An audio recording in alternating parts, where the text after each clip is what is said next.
Palavra de Deus, eu gostaria que você abrisse o seu iPhone, iPad, qualquer coisa dessa natureza, ou a sua Bíblia física. Primeiro livro de Crônicas, capítulo 29. Primeira Crônicas, capítulo 29, e nós vamos ler os 9 primeiros versículos deste texto. E gostaríamos de refletir com os irmãos nessa manhã sobre a contribuição que glorifica a Deus. De que forma eu contribuo, de que forma eu participo, de que forma eu entrego a minha contribuição, o meu dízimo, a minha oferta no altar de Deus, na sua casa, e de que forma isso glorifica a Deus. De que maneira isso glorifica a Deus? E eu penso que é extremamente necessária essa percepção bíblica, porque muitas vezes você pode trazê-la com motivação errada. Muitas vezes você pode até trazê-la, mas está fazendo isso de uma forma tão equivocada que, se não for a misericórdia de Deus, ela não surtiria nenhum efeito. Literalmente nenhum efeito. E particularmente para você. Qual a contribuição que glorifica a Deus? Este é um dos textos que me chama mais a atenção no registro da palavra de Deus, no que diz respeito à entrega de um homem, de um irmão, aquele que no passado foi um homem especial de Deus, como você é especial, como eu sou especial, como cada um de nós é única, exclusivamente especial para Deus, e por isso, diz a Escritura, Ele nos chama pelo nome, o nosso nome está escrito de uma forma particular na palma de suas mãos. Ele nos conhece total, integralmente, completamente.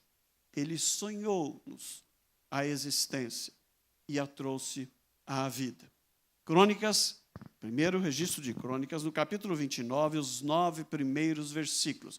Eu sei que nós temos uma diversidade de traduções, mas eu queria convidar você para que lesse em voz bem alta conosco, e cada um na sua versão, na sua tradução, não tem problema nenhum. Graças a Deus por isso. Mas vamos ler a palavra de Deus juntos? Do verso 1 ao verso 9, capítulo 29. Diz as Escrituras Sagradas dessa forma. Vamos ler?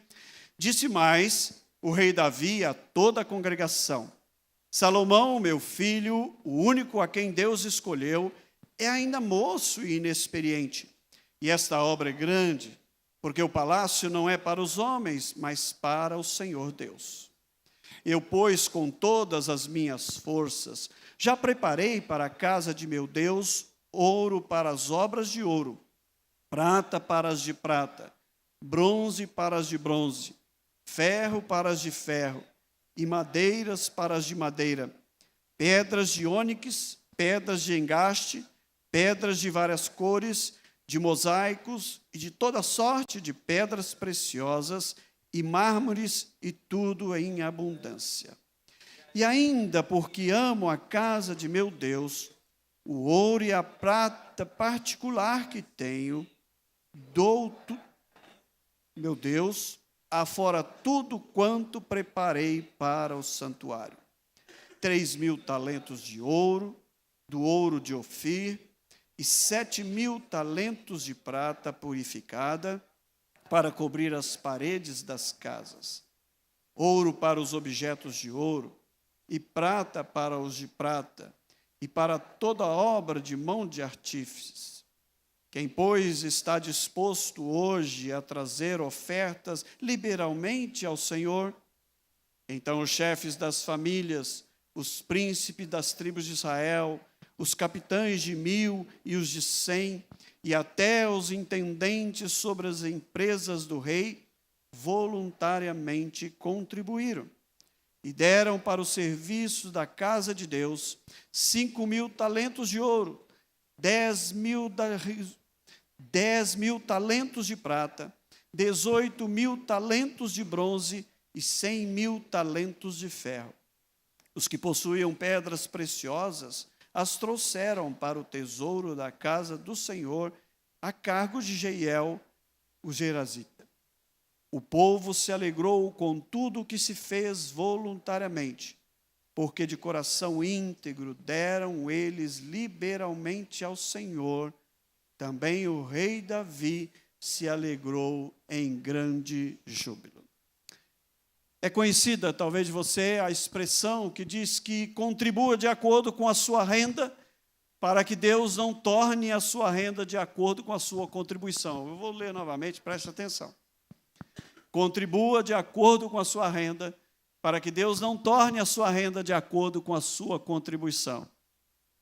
É um convite à reflexão da forma como nós temos encarado tudo aquilo que Deus tem nos dado nas nossas mãos para sermos bons mordomos de tudo aquilo que Ele nos confiou. A contribuição com a obra de Deus e as ofertas que trazemos para suprir a casa de Deus, para atender os necessitados, para alcançar outros com a pregação do Evangelho, são, de uma forma bíblica, inquestionáveis para as nossas vidas, para a vida nossa como igreja, mas, infelizmente, eu diria que hoje nós vivemos como que dois extremos nessa questão. Há aqueles que eu não preciso fazer e nominá-los, mas eles se multiplicam, que ultrapassam todos os limites da Escritura no uso dos princípios da palavra de Deus para o trato com os recursos financeiros, para o trato do dinheiro, para o trato disso no seio e no meio da igreja. Muitos que com ganância e com astúcia arrancam o que podem e o que eles não podem dar daqueles que deles se aproximam. Alguns que tornam a igreja como um lugar de negócios, de business. Eles tornam a palavra de Deus numa mercadoria e vendem no balcão da fé a própria graça de Deus. É um negócio. Muitos, infelizmente, caminham nessa direção, mas há também aqueles que amam mais o dinheiro do que a Deus. E aí o poço fecha o bolso. Eu já pedi para os diáconos fecharem a porta, porque nós vamos falar sobre contribuição hoje. Então, não tente achar que você vai poder levantar e sair, tá bom? Abra o seu coração para o Senhor. Como dizia um falecido amigo meu, fala a Deus. Há aqueles que amam mais o dinheiro do que a Deus, fecham o coração, fecham o seu bolso, negligenciam uma graça desejada por poucos, que é a alegria de contribuir, que é a alegria de trazer e de entregar o seu dízimo ao Senhor, de ofertar com generosidade na casa de Deus, sendo infiéis na mordomia dos bens que Deus nos tem confiado. Quando fazemos um momento como este no culto, que é parte da nossa liturgia reformada, que é o cumprimento do que a palavra de Deus nos diz, este momento de entrega é um ensino bíblico presente em toda a Escritura, no Velho e no Novo Testamento. É algo que nos atinge pessoalmente, cada um de nós. Ensine isso aos seus filhos, desde pequeno. Ensine-os aquilo que nós temos e que vem das mãos de Deus e a alegria de contribuir. Eu conto da alegria que tive de, nascendo num lar evangélico, nossa mãe, com todas as dificuldades de uma professora primária do interior do estado, recebendo um valor muito pequeno, e era a provisão da nossa casa, retirar primeiro o dízimo quando recebia o seu salário, e ela dividia em 5 partes e dava para nós 5 irmãos, para que no domingo seguinte nós pudéssemos levar e entregar na casa do Senhor. Ela é voluntária, ela precisa ser generosa, sistemática, ela deve trazer alegria. O texto é o trecho de uma história do povo de Israel, particularmente no momento vivido pelo rei Davi, quando Deus lhe dá o sonho, o desejo e a ordenança de construir um templo que ele sequer ia construir, mas que ele teve a possibilidade de, assim orientado por Deus, fazer todo o projeto, contratar os melhores arquitetos, fazer todas as plantas detalhadas de toda a execução da obra que o seu filho Salomão haveria de executar. Depois, diz o verso 9 do capítulo 28, tu, meu filho Salomão, conheces a Deus, o Deus de teu pai, de teus antepassados, que você serve com o coração íntegro e alma voluntária, porque o Deus esquadrinha todos os corações, penetra todos os desígnios do pensamento, e se o buscares, ele se deixará achar, é graça. Busca o Senhor, busca a face do Senhor, busca a presença do Senhor, busca a vontade do Senhor. Eu amo este trecho, ele diz, e ele se deixará achar por você. Ele te rejeitará se você o deixar. Agora atende tudo quanto eu te digo, porque o Senhor te escolheu para edificar a casa do Senhor. Sê forte e faze a tua obra. E aqui, depois de dizer as palavras ao seu filho Salomão, depois de dar-lhes a instrução, ele vai ao povo e apresenta o seu filho como seu sucessor e como aquele que haveria de construir o templo. E então ele diz ao povo as palavras que nós acabamos de ler. Eu penso que aqui há alguns princípios que nós precisamos aprender, de atitudes práticas tomadas por Davi, que eu e você precisamos tomar para compreendermos o que é uma contribuição quando a trazemos à casa do Senhor, que glorifica a Deus. A primeira observação que queremos fazer é que nós devemos contribuir porque a obra que Deus realiza é muito grande. Davi diz, esta obra é grande. Ela não é para os homens, é para Deus. Davi se dispõe a construir uma obra física, o lugar de reunião do povo para o culto a Deus. Hoje nós sabemos que a palavra nos ensina que este Deus que teve o tabernáculo edificado na antiga aliança, para que o povo ali pudesse comparecer e estar cultuando a Deus, como nós fazemos nessa manhã. A palavra na nova revelação, no Novo Testamento, na pessoa de Jesus Cristo, Ele nos habita. Mas nós nos reunimos aqui, nesta grande celebração, para na comunhão dos santos, cultuarmos a Deus. Abrimos estas portas como uma porta para a esperança e a salvação em Cristo, para que outros possam conhecer a Deus. Saímos por estas portas para servi-lo no mundo, onde Ele te chamou a servi-lo, na profissão, na função, no trabalho que você realiza, no convívio social que você tem, na casa, no lar, aonde Ele te colocou para ser família, para sermos instrumentos de Deus, para que outros creiam. Davi queria fazer o melhor para Deus e dar o melhor para Deus. O que você faz do seu melhor para Deus ou para você mesmo? Para uma negociata com Deus, para que Deus fique te devendo alguma coisa? Ou é uma entrega, sabendo que todas as coisas vêm dEle? Igualmente, a igreja está realizando uma grande obra. Não é apenas uma construção, como no campus Tamboré, mas as obras que a igreja realiza através dos dízimos e das ofertas, como no testemunho do conselho missionário, como os missionários que enviamos, como as famílias que socorremos, como tudo que a igreja realiza para que outros possam conhecer o amor de Deus. Há muito trabalho que se fazer, há muito que se fazer como igreja. Há muitas igrejas a serem plantadas, portas a serem abertas, pessoas necessitadas para serem assistidas e socorridas, missionários para serem enviados. Eu amo ver as histórias que Deus vai escrevendo, coisas simples e muito práticas. O seu dízimo, a sua oferta, trazida ao Senhor nesta casa. Foi objeto, há uns meses atrás, de uma das nossas plantações de igreja, que abria o seu primeiro culto público, como chamamos, que depois de se reunir em pequenos grupos, possui um número suficiente que precisa de um lugar para se reunir maior. Então, este lugar foi alugado. E, visitando aquele obreiro, eu desafiei e falei, e a placa de identificação de que aqui é uma igreja do Senhor Jesus? Ele disse, mas eu vou providenciar depois. Eu falei, eu preciso providenciar antes. Porque neste bairro eles precisam saber que aqui há uma igreja. Coisas óbvias, coisas simples.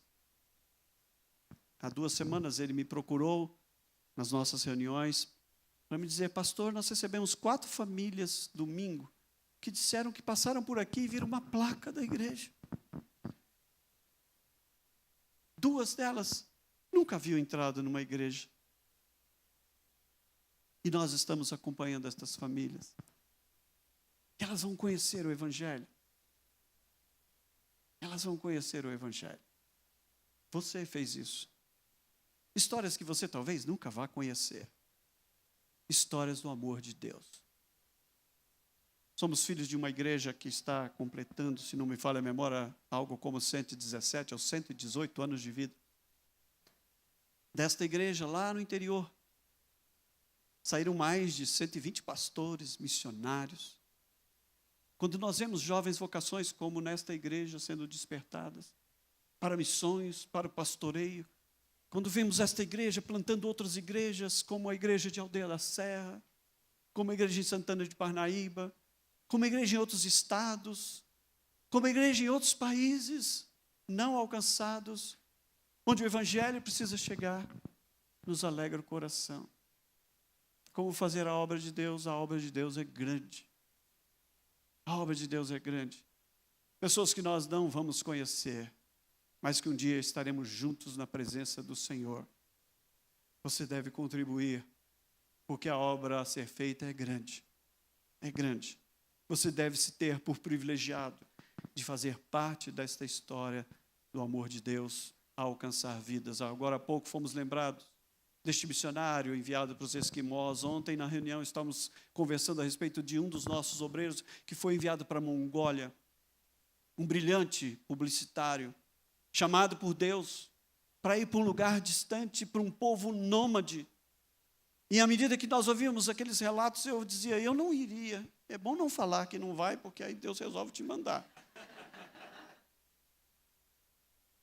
Mas ele vive numa cabana nômade atrás de um povo.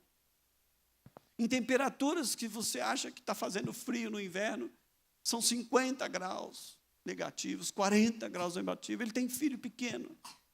Ele não conhece completamente os costumes, está aprendeu um pouco da língua, foi para lá para alcançar aquelas vidas. E o testemunho dele, de que por uma questão cultural, no último final de ano, no Réveillon, as famílias têm o costume cultural de abrir as suas casas para receber as pessoas. E ele teve a oportunidade de ir visitar várias casas, que não perguntavam quem era ele, de onde ele vinha, só queriam acolhê-lo, fazer festa para um visitante. E ele teve a oportunidade de se conectar com elas. A obra de Deus é grande. A obra de Deus é grande. E eu e você somos privilegiados de poder fazer parte. Fazer parte.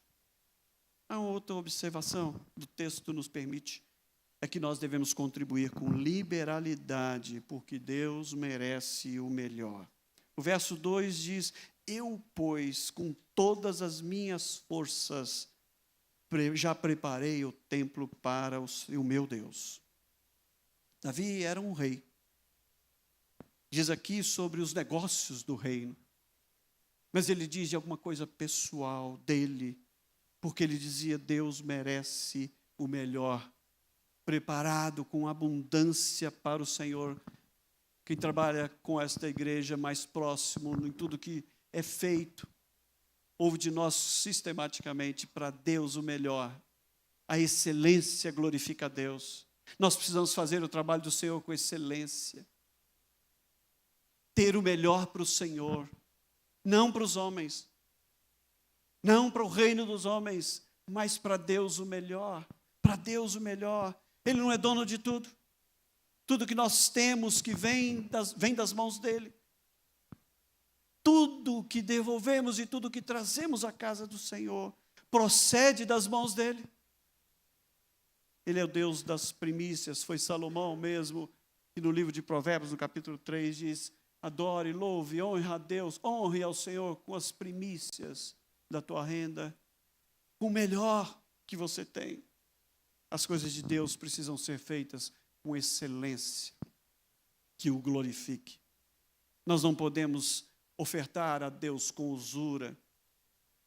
Ele nos dá bênçãos e bênçãos sem medida.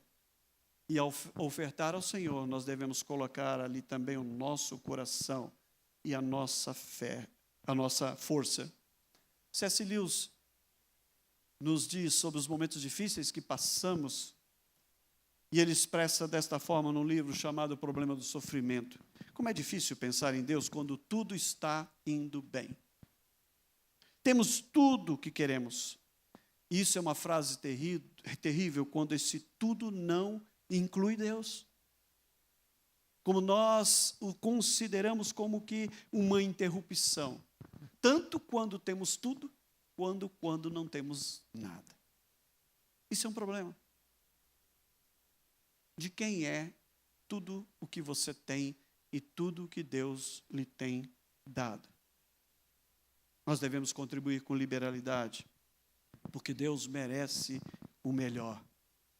Devemos também, diz o texto, contribuir motivados pelo grande amor de Deus e o amor à sua obra, e ainda porque amo a casa do Senhor, meu Deus. Ele diz, sabe por que eu vou fazer isso? É porque eu amo a casa do Senhor, meu Deus. Davi não apenas recolheu a oferta dos outros, mas ele pessoalmente deu para a casa do Senhor aquilo que ele tinha na sua vida, aquilo que Deus lhe havia dado. Ele deu o exemplo na nossa estrutura de governo, na nossa forma pastoral de conduzir como igreja presbiteriana. Nosso sistema não é perfeito, decisivamente não é perfeito, e nós sabemos muito bem disso. Mas a forma como nós lidamos com as coisas de Deus, com aquilo que é do Senhor, com a sua igreja, com os recursos que são administrados pela igreja, com a forma como os próprios pastores devem lidar com isso, na sua provisão, na sua entrega dos seus dízimos, no exemplo que nós precisamos e devemos dar para o povo de Deus, também fazendo o nosso melhor para o Senhor. Ele fez o que fez, diz ele, porque ele amava a casa do seu Deus. Quem ama, dá. Quem ama é pródigo em participar e ofertar. O nosso amor a Deus, eu diria, não passa de um palavrório vazio, se não ofertamos a Deus com generosidade. Mas ainda, eu creio que há uma relação direta entre crer e dizimar, entre crer, ser generoso com a obra de Deus. Por isso é um ato de fé. O livro do profeta Malaquias diz, ponha-me à prova nisso, se eu não abrir as janelas dos céus e derramar sobre vocês bênçãos sem medidas. E eu fico pensando como que Deus se sente quando nós não acreditamos na sua palavra. Quando nós a conhecemos e não acreditamos, porque se acreditássemos, faríamos segundo a própria palavra do Senhor. A nossa contribuição não tem valor para Deus se ela não for fruto da nossa fé, da nossa convicção de fé e ser feita com amor a Deus. Por isso que Paulo nos orienta, não contribua por constrangimento. Não faça isso por constrangimento. Isso não vai ter valor algum para Deus. Não vai ter valor algum para Deus. E ainda na carta de Paulo aos Coríntios ele diz, porque ainda que entreguemos todos os nossos bens, se não tivermos amor, nada disso se aproveitará. Mas a palavra de Deus ainda nos permite dizer que uma contribuição que glorifica a Deus é feita espontaneamente e motivada pela alegria. Quem, pois, está disposto, é a pergunta de Davi ao povo naquele dia, para ofertar com generosidade para o Senhor. Participar e poder contribuir é graça, é bênção de Deus, é privilégio ser parte, ser cooperador da obra de Deus. Como eu disse há pouco, com exemplos simples, e nós podemos contar muitas e muitas histórias do amor de Deus que constrange, do amor de Deus que alcança, aonde essa palavra é levada, aonde ela é pregada, a forma como a igreja acolhe. Ele diz a palavra, quem está disposto, é a mesma palavra usada para consagração, significa literalmente ter as mãos cheias para o Senhor. Por isso que o ato de contribuir é uma expressão de culto e de adoração a Deus. Por isso, este momento que fazemos e a sua contribuição, seja ela feita da forma que for, não é uma invenção da igreja, é um princípio estabelecido na palavra do Senhor. Porque Deus, diz Paulo, em Coríntios, na segunda carta, no capítulo 9, verso 7, ama quem o faz com alegria. A voluntariedade, a generosidade, a alegria são ingredientes indispensáveis no ato de contribuir. Quem está disposto a trazer desta forma a sua contribuição, de forma que ela glorifique a Deus. Devemos trazer os nossos dízimos e ofertas exultantes de alegria e não por tristeza.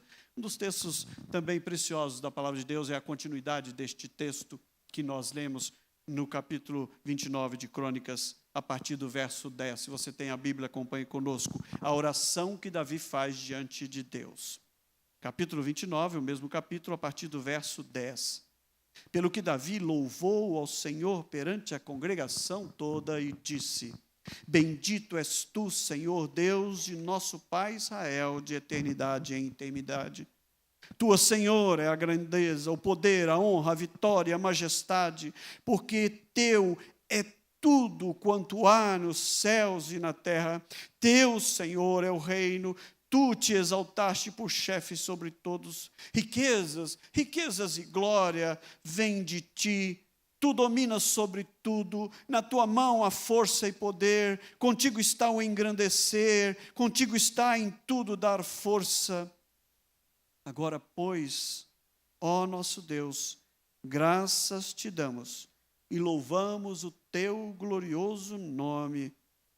Porque quem sou eu? E quem é o meu povo?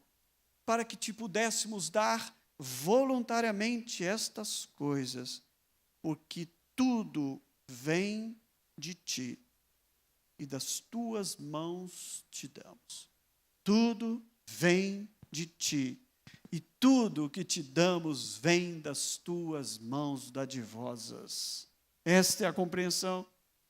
Por isso, finalmente, nós devemos contribuir conscientes de que Deus é dono e Senhor de todas as coisas, e por isso fazemos tudo para a glória de Deus, porque tudo vem dele, e tudo que damos a ele vem das suas boas mãos. É isso que Davi está dizendo.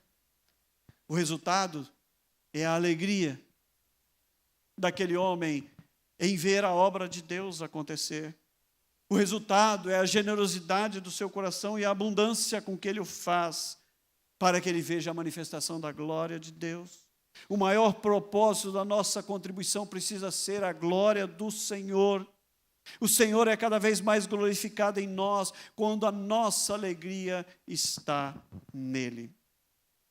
Eu quero terminar contando mais uma história, e desta vez de Brian Chappell, pastor da Igreja Presbiteriana da Graça, no estado de Illinois, nos Estados Unidos, num livro muito interessante chamado Estas Coisas Maravilhosas, e ele, como pastor de uma igreja missionária, como a nossa igreja é uma igreja missionária, conta muitas histórias do que Deus vai fazendo através da igreja do Senhor, através da contribuição do povo de Deus naquele lugar. Ele diz de um missionário que eles enviaram para uma região bastante árida do continente africano, e aquele missionário, depois de um tempo ali, reunindo aquele povo, ele desejava construir um hospital para aquele povo poder ter um atendimento de saúde, e construir uma escola de missões para que outros pudessem ir. Ele começou a sonhar, desejar, orar por aquilo, e ele começou a verificar as condições para fazê-lo, e havia um problema sério, porque nem sequer as pedras para a fundação daquele hospital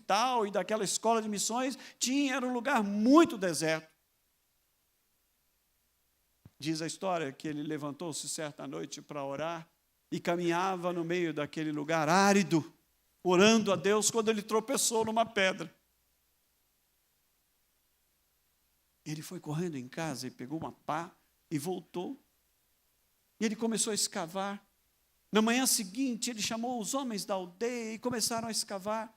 E havia ali naquele lugar uma quantidade de pedras incrível. Eles começaram a juntá-las e construir a fundação daquele lugar. E quando eles começaram a edificar aquele lugar, diz que vieram pessoas das regiões vizinhas, porque era, como dissemos, um lugar muito árido, onde as construções eram extremamente onerosas, exatamente porque não haviam pedras para se fazer as fundações, as estruturas que pudessem sustentar as construções. E eles, com aparelhos, eles começaram a verificar no entorno daquela região onde aquele missionário construía aquelas instalações e não encontravam nada. E ele dizia: Deus, quando criou todas as coisas e o universo, aprove a Ele colocar neste lugar algumas pedras, para que eu pudesse usá-las para construir a obra que Ele havia colocado no meu coração, construir para a glória do Senhor. É assim.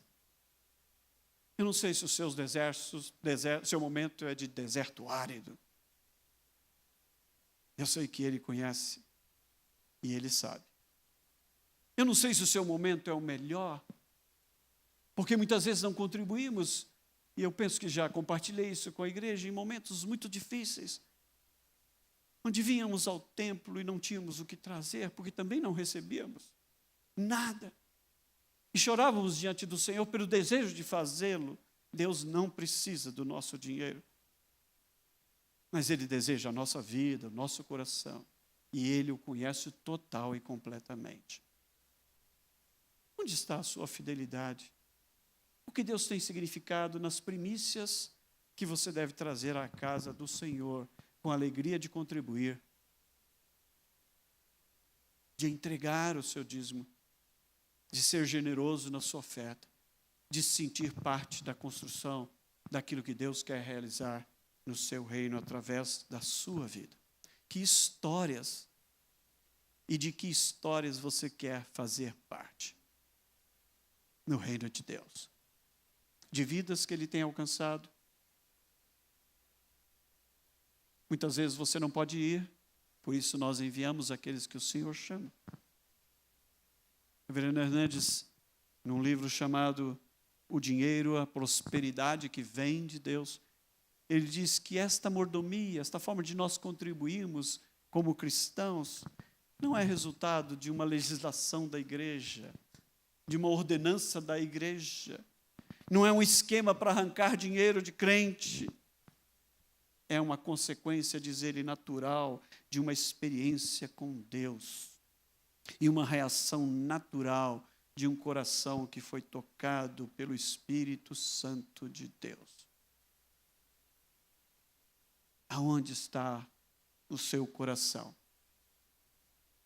Que tudo o que somos e temos esteja a serviço de Deus e para a glória do Senhor. Que os bens que Deus nos deu estejam no altar do Senhor a serviço dele. Não há estrutura e organização humana capazes de substituir a sua consagração ao Senhor, e a proporção disso está muito clara no Evangelho.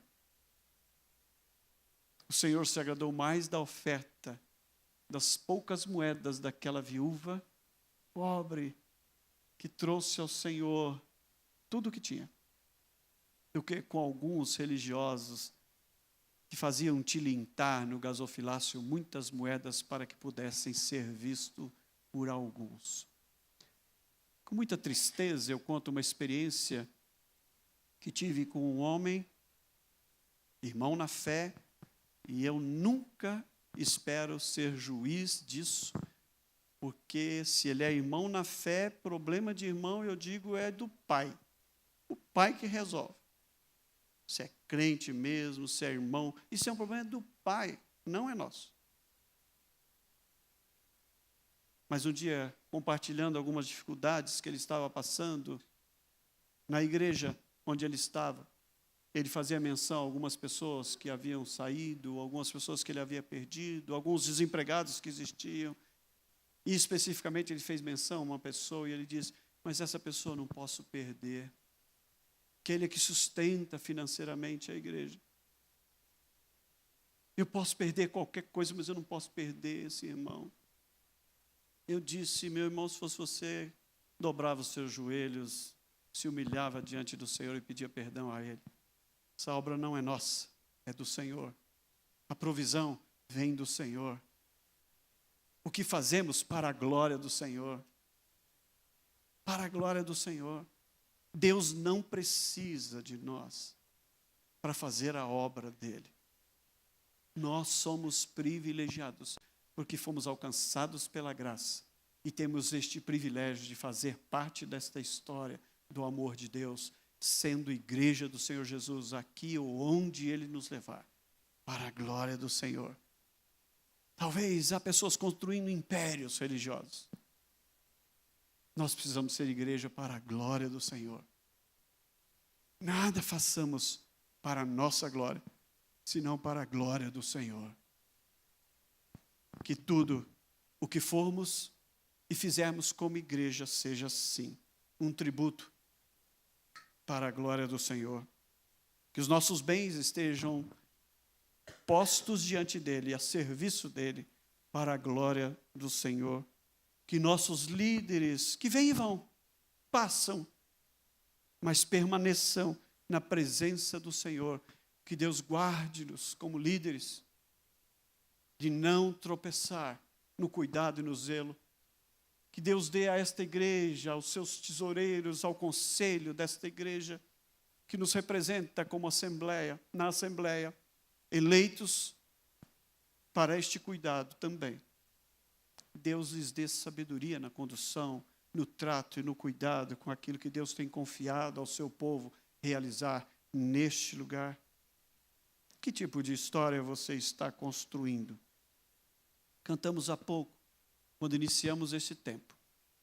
Voltar ao primeiro amor que move o nosso coração, que nos deixa perplexos diante de tão grande amor, que nos confrontou pela sua graça, irresistível graça, e nos fez salvos para sempre.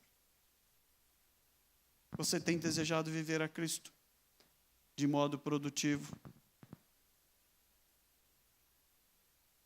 A sua contribuição tem glorificado ao Senhor?